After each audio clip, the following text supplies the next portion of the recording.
Hey guys, welcome back. It has been a while since I've done a video. I think it's been 6 months since I've made a proper video for YouTube. We moved, I'm in a new house now, all kinds of stuff. But recently I posted a picture of the droids and had people ask about the lenses on RA-7. Are they transparent? Can you see through those lenses? The answer is yes, but they do look metallic. They're silver. Now, initially I was going to do them just tinted, you know, like a dark tint, you can see out, but the original suit, they're sort of silver. So I was like, you know, I'm gonna make them look like that. So I tried a couple techniques and they all kind of worked to various degrees, but this one was super easy, relatively speaking, and worked just fine. And I figured I could just do a recommendation on this one because it looks nice and holds up well and you can see through it. First, if you're making something like this, you're going to need to get Vacuform lenses, which I have a stack of them here. I'll get into that in a second. To make the lenses, you're going to need a buck to vacuform over. Now, for mine, I basically 3D printed the lens form, and I just did all this in ZBrush and printed this whole piece.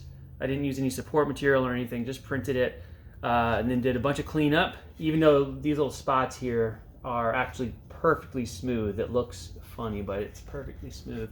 And then I reinforced the back with fiberglass. This is epoxy resin with fiberglass cloth, and then syntactic dough. I'll do a whole thing on how to make a good Vacuform buck from 3D printed part. This is incredibly sturdy. I can't flex it or anything. It's really, really strong.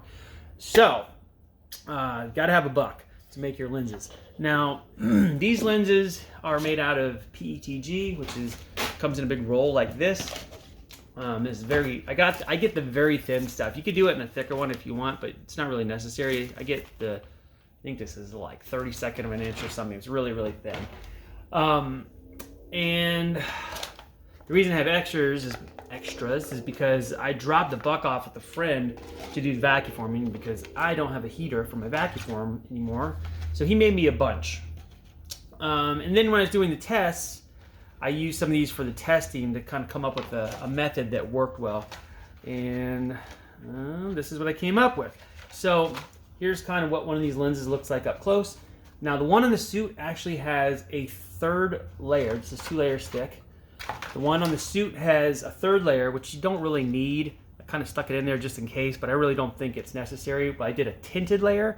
It was just kind of like a dark, like blackish purple tint, and I used model paint called Tamiya Smoke, and it's really transparent, really easy to see through if you spray it right. You do some couple thin coats, nice and dark like sunglasses, but you can see through it really easily.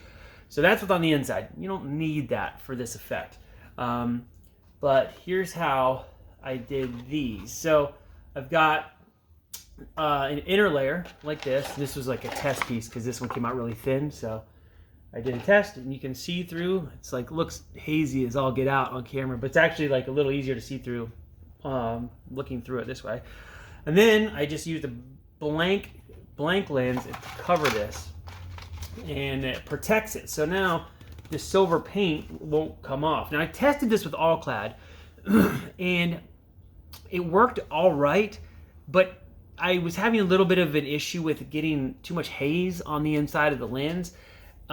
This probably could be prevented with a little bit of technique tweaking, but I didn't have time to mess with it. So I ended up using just regular rattle can. This is what is this? Rust-Oleum Bright Coat Chrome. And I just dusted it. Now, this one is a little heavier than what's on there. I literally just dusted the thing so you can see through. And around the edges, in the middle, it's a little heavier, but in the center areas of the lens, I left it nice and thin so you can really see through it. And once you add the other layer, it kind of increases the level of reflectivity. And it's hard to see through, especially if it's dark behind here. Like you can see my hand behind it right now, but when it's dark inside, you can't see through. With the tinted lens inside, you really can't see through it. But I can see out just fine. It works great, and it's totally protected, so you can't mess up the silver finish because of this extra layer on the top, which is really good. So overall, it's pretty easy, but you still have to do the vacuforming and all that, or get a couple sets of lenses. But that's how I did that. What was also handy, basically the same technique, is the neck. Now, if you were at Star Wars Celebration, the last one, I had this costume there on display in the droid builder room. This was the neck that was on it. Now, if I wear this for, I don't know, 10, 15 minutes, the head starts to rub the paint off of the neck. So you can see I use a bleach bottle to make my neck pieces. And the head turns and it rubs on the neck and it rubs the paint off.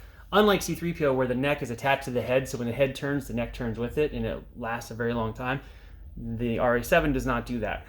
So, for the new neck that's on there now, I did the same technique I did with the lenses. I painted my regular bleach bottle, just painted it silver, just like normal, and then I used some of this clear plastic right over top of it. I set it down and I just taped it on with clear packing tape, and it totally protects the silver. So now when the head turns, the silver doesn't get affected by it, and it's held up really well. I've probably put in, I don't know, 8 or 10 hours of wearing in this costume so far, and it looks completely perfect still. So another good trick, same technique.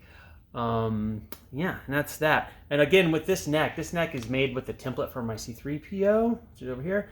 So it's a little bit short, and for RA-7, because it doesn't connect to the head, I actually needed to make the neck a little longer, so the new neck here is a little bit taller so that it doesn't pop out when I move my head, for another video. But anyway, wanted to show the lenses.